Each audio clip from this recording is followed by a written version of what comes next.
They say this is the Trump plan. I've asked you this question before. The Trump plan, correct me if I'm wrong, was predicated first and foremost on obliterating the Taliban. Donald Trump said to the head of the Taliban, if we get an agreement and you don't abide by it, I'll let you finish the conversation. Sean, it's good to be with you. We certainly said that, and then we executed it when the Taliban behaved in ways that were inconsistent with protecting America, our interests in Afghanistan or elsewhere. We crushed them. We used American power to make sure that our model of deterrence would work. We had a real plan on how to get our troops down to the lowest levels possible.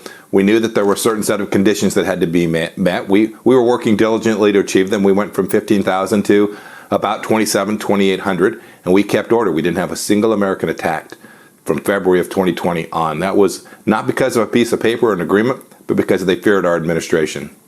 I've known you for many, many years. I've known Donald Trump well over 25 years. I can say unequivocally, I don't see any scenario that you would ever abandon Americans behind enemy lines. Would that have ever happened with Donald Trump as president and you as Secretary of State? No, sir. It's unimaginable, Sean, that we would have permitted this to happen. We were serious about protecting Americans, not only our soldiers, sailors, airmen, and Marines, but our diplomats, our intelligence officers, and all the other Americans who were there as well. The Fox News propaganda machine is incredibly efficient. As goofy as it is, one of the first things that Sean Hannity said before this clip was that President Trump worked around the clock, whether you liked it or not.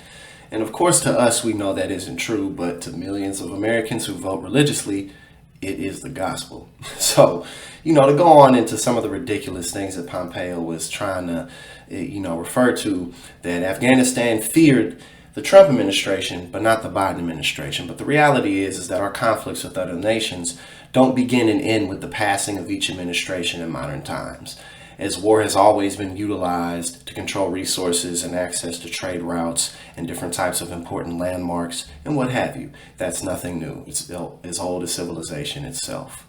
And so again, the idea that, you have to have Republicans in office in order for the rest of the world to fear us dives down into the common culture that we're seeing all over television and all throughout the echo chambers online of everything's so simple. You just have to throw some toughness and masculinity into it, with no real understanding of process and policy and how any of these things truly affect our lives.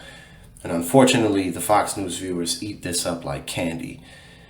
Every single administration, the reality is that the war budget gets increased. The Biden administration has spent more money in the budget on the military than the Trump administration did. And with each passing administration, that budget goes up. And it has nothing to do with partisan lines. It has to do with the corporate money coming from companies like Honeywell and Boeing and Raytheon and what have you.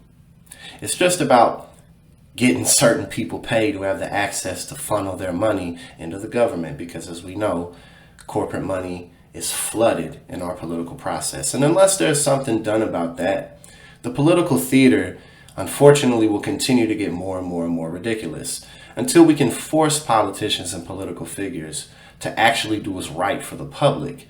This type of segment, these types of clips, these types of behaviors are only going to get worse in the course of the next decade or two. We have to unite. We have to get together. We have to unite under our common suffering, under our common obstacles that we all face, to make us all a part of the middle and lower classes. So let's make sure that in the midterms and the next election, in any local election that we can, we get out and vote and encourage everyone we know to do the same.